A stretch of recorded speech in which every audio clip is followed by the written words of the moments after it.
India's number 1 varicose veins hospitals ఐబీసీను సంప్రదించండి. మీ నొప్పి లేని ప్రయాణాన్ని ప్రారంభించండి. నమస్కారం, మీరు చూస్తున్న సుమన్ టీవీ. నేను మీ కీర్తి. ఆగస్టు 8వ తారీఖు వరలక్ష్మి వ్రతం వస్తుంది కదా. మరి దేవుడి గదిని ఎప్పుడు శుభ్రం చేసుకోవాలి, చిత్రపటాల్ని ఎప్పుడు క్లీన్ చేసుకోవాలి, అలాగే వరలక్ష్మి వ్రతం రోజు తప్పకుండా మనం ఇంటికి తెచ్చి పెట్టుకోవాల్సిన సామాగ్రి ఏంటి, పూజా విధానం ఎలా ఉంటుంది, ఒకవేళ ఏ గురువుగారు కానీ అవైలబుల్లో లేకపోతే సింపుల్గా పూజా విధానాన్ని మనం ఇంట్లోనే స్వయంగా ఎలా చేసుకోవాలి, ఇలాంటి ప్రశ్నలన్నింటినీ నివృత్తి చేయడానికి మనతో పాటు ప్రముఖ ఆస్ట్రాలజర్ బ్రహ్మశ్రీ నందిబట్ల శ్రీహరి శర్మ గురుగారు ఉన్నారు. నమస్తే గురుగారు. వాగర్థావివ సంపృక్తౌ వాగర్థ ప్రతిపత్తయే జగతః పితరౌ వందే పార్వతీ పరమేశ్వరౌ. ఆదిత్యాయ చ సోమాయ మంగళాయ బుధాయ చ గురుశుక్రశనిభ్యశ్చ రాహవే కేతవే నమః.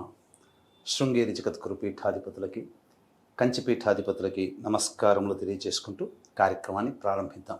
గురుగారు, ఈసారి వచ్చే శుక్రవారం అంటే పౌర్ణమికి ముందుగా వచ్చే శుక్రవారం రోజు వరలక్ష్మి వ్రతం అవుతుంది. 3వ వారం అవుతుంది.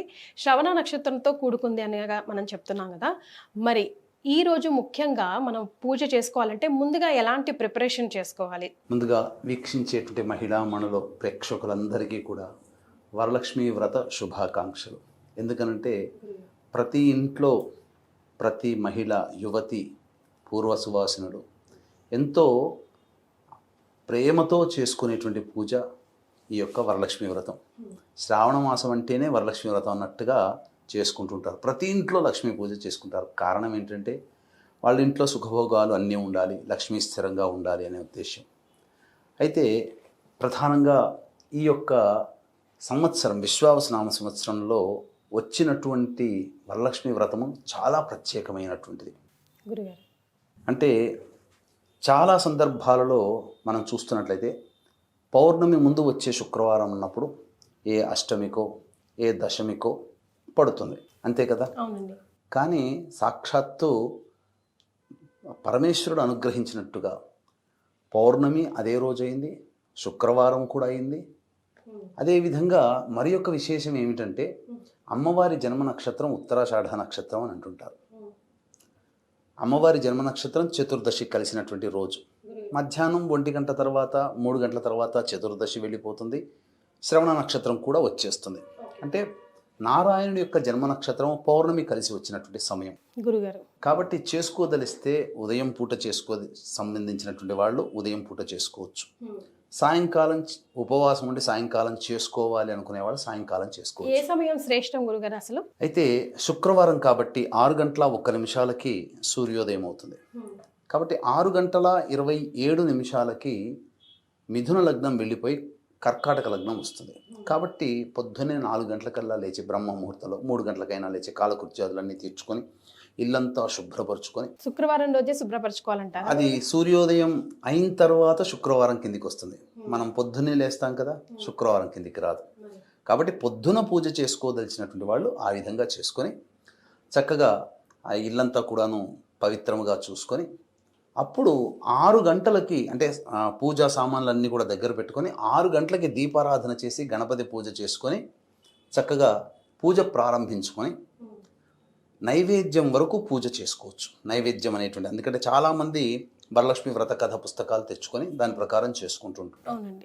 అయితే ఆ నైవేద్యం వరకు చేసుకొని అప్పుడు ఆ నైవేద్యం అన్న సందర్భంలో ఏ పండో ఏదైనా కానీ దానిమ్మ పండు సమర్పించి అప్పుడు ఇంట్లో ఆడవాళ్ళు వంటింట్లో ఉన్నటువంటి పదార్థాలతో అమ్మవారికి ఇష్టమైన నైవేద్యాలన్నీ కూడా తయారు చేసుకొని అప్పుడు ధూపదీప నైవేద్యం మళ్ళీ మహాప్రసాదం ఇచ్చి వరలక్ష్మి వ్రత పూజ చేసుకోవచ్చు. ఓకే, దీపారాధన సమయం ఆ టైంకి అట్లీస్ట్ చేయగలిగితే ఉదయాన్నే బాగుంటుందంట. దీపారాధన చేయాలి, పూజ కూడా చేసుకోవచ్చు, తప్పులేదు, ప్రారంభించుకోవచ్చు. నైవేద్యం అనేంత క్రతువు వరకు చేసుకోవచ్చు. లేదా సాయంకాలం చేసుకుంటాము అని అంటే ఉపవాసం ఖచ్చితంగా ఉండాలి. ఉండి పొద్దున పూటంతా అమ్మవారికి సంబంధించినటువంటి విధానంగా నైవేద్యాలన్నీ ప్రిపేర్ చేసుకొని సాయంకాలం 5 గంటలకి పూజ ప్రారంభించాలి. ఎందుకనంటే అప్పుడు ధనుర్లగ్నం ఉంటుంది. లగ్నాన్ని గురు శుక్రులు చూస్తుంటారు. ఉదయం పూట 6 గంటలకి ప్రారంభించుకుంటే మిథున లగ్నం, లగ్నంలో గురు శుక్రులు ఉంటారు. కాబట్టి ఆ సమయానికి ఉదయం పూట సాయంకాలానికి 5 గంటలకు ప్రారంభిస్తే ధనుర్లగ్నం, 5:19 వరకు ధనుర్లగ్నం ఉంటుంది. 5 గంటలకు ప్రారంభం చేసుకుంటే సుమారు 7 గంటలకల్లా వరలక్ష్మి వ్రతం అంతా అయిపోతుంది. 7:30 కల్లా కూడా అందరికీ వచ్చిన వాళ్ళకి వాయినాలు ఇవ్వడం అవన్నీ చేసుకొని 8-9 కల్లా భోజనం చేయొచ్చు. ఆ రోజు ఉపవాసం లేదా ఆ రోజు ఉపవాసం ఉండవచ్చు. ఈ విధంగా సమయంలో చేసుకుంటే చాలా మంచిదమ్మా. ఎందుకనంటే సమయం చాలా ప్రధానం, లగ్నం ప్రధానం, చేసుకునే పూజా విధానం. చాలామంది ఉదయం 9 గంటలకు అట్లా చేసుకున్నారు అనుకోండి, లగ్నంలో సింహ లగ్నంలో కేతు ఉంటాడు, తర్వాత 10 గంటల తర్వాత కన్యా లగ్నం వస్తుంది, లగ్నంలో కుజుడు ఉంటాడు. అది అంత శుభమైనటువంటి సమయం కాదు. చేసుకుంటారా ఉదయం 6 గంటలకి ప్రారంభించుకోండి, లేదంటారా సాయంకాలం 5 గంటలకు చేసుకోండి. మధ్య సమయాలు మాత్రం ఆ లగ్నాలు ముహూర్తాలు సరైనటువంటిగా లేవు. గురుగారు, ఒకవేళ ఇప్పుడు శుక్రవారం వరలక్ష్మి వ్రతం కాబట్టి ముందు రోజు కానీ మేము ఎలాంటి ప్రిపరేషన్ అంటే తప్పకుండా ఈ సామాగ్రి తెచ్చుకొని పెట్టుకోండి రెడీగా, ఏవి మిస్ అయినా మిస్ అవ్వకపోయినా ఇవి మిస్ అవ్వకండి అని చెప్పడానికి? ప్రధానంగా ఈ వరలక్ష్మి వ్రతం చేసుకునేటప్పుడు ఖచ్చితంగా పూర్వం నుంచి వస్తున్నటువంటి ఆచారం అంటే ఏదైనా కానీ అమ్మవారి రూపు కొత్తది కొనుక్కునేవాళ్ళు. ఇప్పుడు 2-3 గ్రాములు బంగారం కొనాలంటే 30,000 పెట్టుకోవాలి. అంత శక్తి స్తోమత అందరికీ ఉండదు కదా. కాబట్టి చిన్నది అమ్మవారిది ఏదైనా వెండిలోనైనా పర్వాలేదు, లేదా బంగారు రూపంలోనైనా చిన్నదైనా కానీ, వెండిలోనైనా కానీ, రాగి ప్రతిమనైనా కానీ పెట్టుకోమన్నది శాస్త్రం.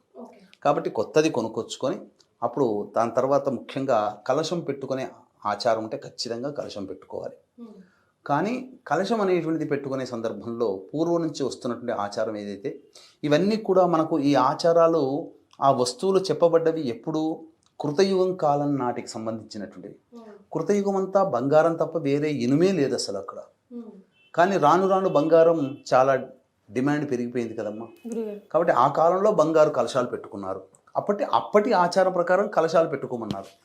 శక్తి ఉన్నవాడు బంగారు కలశం ఈ యొక్క దాంట్లో అంబానీ లాంటి వాళ్ళు తప్ప ఎవరు పెట్టుకోలేరు.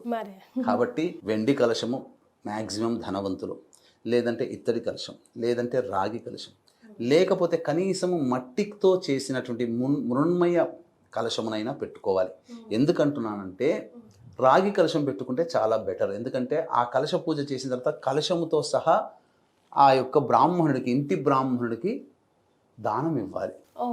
అందుకని పెట్టుకునే కలశం ఏదైతే ఉంటుందో, రాగి కలశం పెట్టుకొని పూజ చేసుకునే కలశం మామూలుగా ఏదైతే ఉంటుందో అది మీ ఇంట్లో ఆచారంగా వచ్చే కలశాన్ని పెట్టుకోవచ్చు. సో కలశంలో మనం పెట్టినప్పుడు ఖచ్చితంగా అందులో వాడాల్సిన ద్రవ్యాలు ఏంటో చెప్పండి గురు. అంటే కొంతమంది బియ్యం వేస్తారు, కొంతమంది నీళ్లు, పసుపు, అక్షితలు, పువ్వులు వేస్తారు. అట్లాగా అంటే కలశంలో ప్రధానంగా మొట్టమొదటి సుగంధ ద్రవ్యములు ఉండాలి. అంటే జాజికాయ, జాపత్రి, పచ్చకర్పూరము, తర్వాత యాలకులు, లవంగాలు, వట్టివేళ్ళు, తర్వాత ఈ జవ్వాది, ఈ అష్టగంధములు, ఇవన్నీ కూడా కలశంలో వేసి నీళ్లు పెట్టుకునే ఆచారం ఉంటే ఆ నీటిలో ఇవన్నీ వేయాలి. వేసి అప్పుడు కలశంలో ముఖ్యంగా మామిడాకులు కానీ, మోదుగాకులు కానీ, రావి ఆకులు కానీ, లేదా తమలపాకులు కానీ, లేదా తులసి ఆకు పత్రములు కానీ కలశంలో పెట్టుకొని నిండుగా ఆ కలశంలో కొబ్బరికాయ పెట్టుకోవాలి. పెట్టుకొని పూజ చేసుకోవాలి. అయితే చాలామందికి కొంతమంది కలశం పెట్టుకోకుండా చిత్రపటానికే పెట్టుకునే ఆచారం ఉంటుంది. చేసుకోవచ్చు, కానీ వ్రత నియమాన్ని అనుసరించి చేసుకోవాలంటే కలశం పెట్టుకోమని శాస్త్రం చెప్పబడి ఉంది. కాబట్టి కొంతమంది ఆచారం ప్రకారం ఆ యొక్క కలశంలో బియ్యం పెట్టుకుంటారు, లేదు ఆ కలశంలో నీళ్లు పెట్టుకుంటారు. ఎవరి ఆచారం ప్రకారం వాళ్ళు చేసుకోవచ్చు. కానీ పూర్ణ ఫలం మాత్రం కొబ్బరికాయ, నిండు కొబ్బరికాయ మాత్రం ఖచ్చితంగా కలశంలో ఉండాల్సిందే. అప్పుడే సంపూర్ణమైనటువంటి ఫలాన్ని పొందుతాం. ఆ కొబ్బరికాయని తర్వాత ఏం చేయాలి గురుగారు? ఇంకో విషయం, ఇక్కడ కలశానికి సంబంధించి శుక్రవారం కదపొద్దు అంటారు కదా, మరి ఎప్పుడు కదపాలి, ఏ సమయంలో కదపాలి, అది కూడా చెప్పండి. తప్పకుండానమ్మా. అంటే వీక్షించేటువంటి ప్రేక్షకులు కూడా చాలామంది ఈ వరలక్ష్మి వ్రతాన్ని చేసుకుంటూ ఉంటుంటారు. కాబట్టి దీనితో పాటు అమ్మవారి అనుగ్రహం ఇంకా విశేషంగా హోమ రూపంలో జరిపించుకున్నట్లయితే బాగుంటుంది కదా అని ప్రతి మహిళ, ప్రతి యువతి, ప్రతి వ్యక్తి కూడా ఆలోచిస్తున్నారు. కాబట్టి దీన్ని దృష్టిలో పెట్టుకునే మన పీఠం ఆధ్వర్యంలో 8వ తారీఖు రోజున రాత్రి 9 గంటలకి, ఇంతకుముందు వీడియోలో మనం చూసాం 16 షోడశ లక్ష్మీ దేవతల యొక్క ఆవాహన.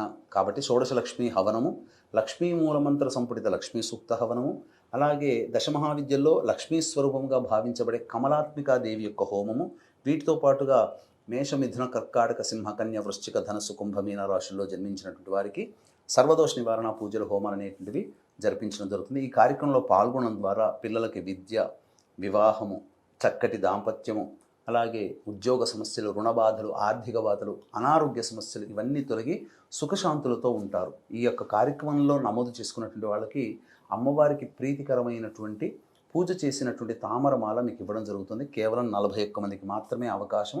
సాయంత్రం 8వ తారీఖు 6 గంటల లోపల మీ గోత్రనామాలు నమోదు చేసుకునే ప్రయత్నం చేయండి. ఇక ఈ అమ్మవారికి సంబంధించినటువంటిది శుక్రవారం నాడు పూజ చేస్తాం కాబట్టి శుక్రవారం నాడు కదపకూడదు. కాబట్టి మరి ఎప్పుడు కదపాలండి అని అన్నప్పుడు ఇక్కడ కొన్ని నియమాలు అనేటువంటివి ఉన్నాయమ్మా.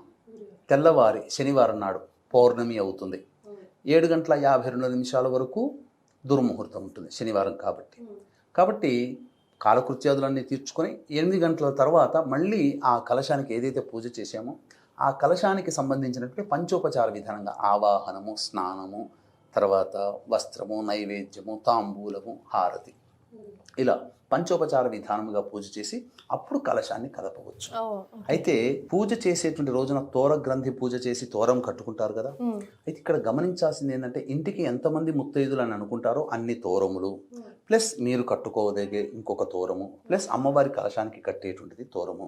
ఇంకా పూజ చేసేటప్పుడు తోర గ్రంథి పూజ చేయడానికంటే ముందు ఎంతమంది ఆడవాళ్ళు వస్తారో ఒకసారి గమనించి అన్ని తోరములు తయారు చేసి పెట్టుకొని వచ్చిన వాళ్ళకి ఎవరికి కాదనకుండా ఎవరిని ఉత్త చేతులతో పంపించకుండా చక్కగా అందరూ లక్ష్మీ స్వరూపంగా భావించి అందరికీ తోరములు కట్టి పూజ చేసుకోవాలి. ఇక తరువాత ఈ తోరములు అన్నిటిని కూడాను పూజ అయిపోయింది కదా అని చెప్పి రాత్రి పడేయకూడదు. ఆ రాత్రి అంతా ఉంచుకోవాలి. మనం కట్టిన వాళ్ళు కూడా తర్వాత ఆ రోజంతా భూషయనము, తర్వాత దాంపత్యం పనికిరాదు, బ్రహ్మచర్య వ్రతాన్ని ఆచరించాలి. తదుపరి స్నానం ఆచరించి పూజ ఆ యొక్క కలశాన్ని కదిపిన తర్వాత చేసుకోవాలి. అయితే కలశం కదిపేటప్పుడు చాలామందికి శ్లోకం తెలియదు కాబట్టి ఇప్పుడు చెప్పబడేటువంటి యొక్క శ్లోకాన్ని మీరు జాగ్రత్తగా, మీకు ఆ పుస్తకాల్లో ఎక్కడా ఉండదండి కాబట్టి ఈ శ్లోకాన్ని మీరు జాగ్రత్తగా విని పూజ సమయంలో కలశాన్ని శనివారం రోజున కదిపేటప్పుడు ఈ మంత్రం చదువుకోండి. ఓం యజ్ఞేన యజ్ఞమయజంత దేవాః తాని ధర్మాణి ప్రథమాన్యాసన్ తే హనాకం మహిమానః సజంతే యత్ర పూర్వే సాధ్యాః సంతి దేవాః. శ్రీ వరలక్ష్మీదేవతాయై నమః. యథాస్థానం శోభనార్థే క్షేమాయ పునరా ఆగమనాయ చ యథాస్థానం ప్రవేశయామి అని ఈ విధంగా మీరు పూజ చేసుకోండి.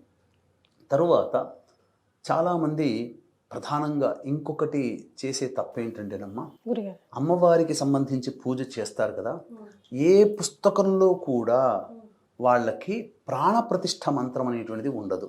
అందరూ కూడా ఆ పుస్తకాన్ని ఫాలో అయిపోతారు, పుస్తకంలో ఇచ్చినట్టు చేసుకుంటారు. కానీ అసలు సిసలైనటువంటిది అమ్మవారిది లోపం చేస్తున్నారు చాలామంది. ఏంటంటే అమ్మవారిని ఆవాహన చేస్తారు. అంటే మీరు ఇంటికి, ఉదాహరణకి ఇంటికి ఎవరైనా అతిథి వచ్చారనుకోండి, వాళ్ళని పిలుస్తారు. మీరు పిలిచినప్పుడు ఆ సమయానికి అతిథి వస్తాడు.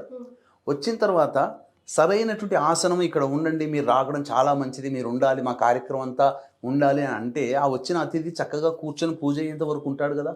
ఆ పిలవడం వరకు ఫోన్లో పిలిచేసేసి రాగానే రండి అని చెప్పి ఒక మాట మాట్లాడి మీ పని మీరు చేసుకుంటున్నారు అనుకోండి, వచ్చిన వాళ్ళు నన్ను పట్టించుకోవాలని చెప్పి ఒక 2 నిమిషాలు ఉంటాడు, వెళ్ళిపోతాడుగా.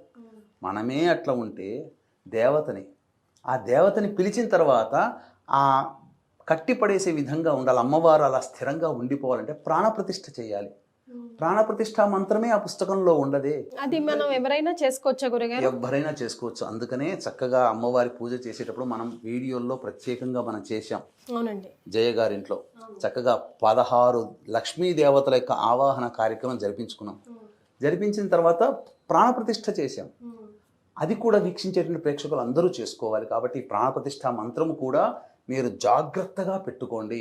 చక్కగా వీడియో చేసేటప్పుడు పూజ చేసే సమయంలో ఈ ప్రాణప్రతిష్ఠ మంత్రం చదువుకోండి. అంటే ఎలా, 2 కలశంలో అమ్మవారిని ఆవాహన చేస్తారు కాబట్టి 2 తమలపాకులు తీసుకొని ఆ కలశం మీద ఇలా ఆనిచ్చి తమలపాకులతో ఇలా పట్టుకొని ఈ మంత్రాన్ని మీరు అప్పుడు వీడియో ఆన్ చేసుకొని పెట్టుకోండి. అదే మీకు ప్రాణప్రతిష్ఠగా మీకు సరిపోతుంది. నేర్చుకుంటే నేర్చుకోవచ్చు వీడియో చూసుకొని 1కి 10 సార్లు. ఎలా, ఆ కలశం మీద తమలపాకుల్ని ఇలా, అనగా తొడిమలు ఇక్కడ ఉండాలి, ఈనెలు అక్కడ ఉండాలి, అలా ఇట్లా చేతిలో పెట్టుకొని దీని మీద ఆ విధంగా ఇలా దాని మీద ఈ బొటన వేలు పెట్టి ఇలా చూపించి ఓం అసునే తే పునరస్మాసు చక్షుః పునః ప్రాణమిహనో దేహి భోగం జోఃపస్యేమ సూర్యముచ్చరన్ తమనుమతే మృడయా ఆనః స్వస్తి అమృతం వైః ప్రాణ అమృతమాపః ప్రాణ నేవయధా స్థానముపహ్వయతే. ఇలా మంత్రాన్ని ఆ యొక్క లక్ష్మీదేవి యొక్క కలశం ఏదైతే పెట్టుకుంటారో ఆ విధంగా ఆనిచ్చి పట్టుకొని ఈ యొక్క మంత్రం చేస్తే అమ్మవారిని ఆవాహన చేసినప్పుడు మళ్ళీ ఇంటి నుంచి ఆ పూజ అయిపోయేంత వరకు, ఉద్వాసన చెప్పేంత వరకు కూడా అమ్మవారు మన ఇంట్లోనే షోడశ కళలతో భాసిల్లుతూ ఉంటుంది. తద్వారా అమ్మవారి పూజ చేసుకున్నటువంటి సంపూర్ణమైనటువంటి యోగ ఫలాన్ని మనం పొందుతాం. పుస్తకంలో చూపిన విధంగా చేసుకుంటే అమ్మవారి ఆవాహనే ఉంటుంది తప్ప అమ్మవారు స్థిరంగా ఉండదు. ఇది గుర్తుపెట్టుకోండి. రైట్ గురుగారు, అనేక ప్రశ్నలకి సమాధానం తెలియజేశారు. ధన్యవాదాలు. సర్వం శ్రీ ఉమామహేశ్వర పరబ్రహ్మార్పణమస్తు.